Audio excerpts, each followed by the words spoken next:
มื้อนี้สิพาบรรดาทานไปท่องเที่ยวน้ำตกตาดเนาะ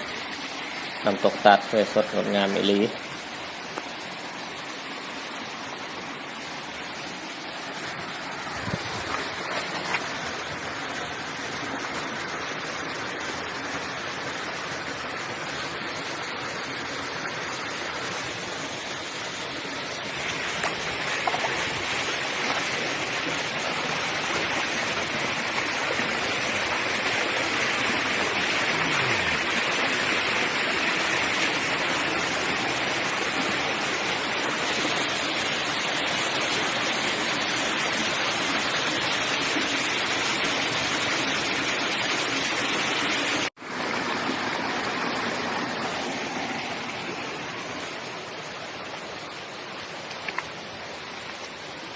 ในน้ำมีปลาในนามีข้าวก็จะว่า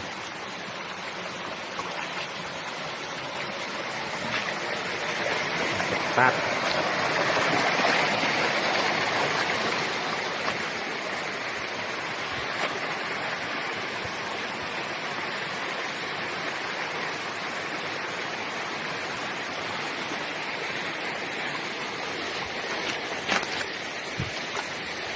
ในน้ำมีปลาในนามีข้าว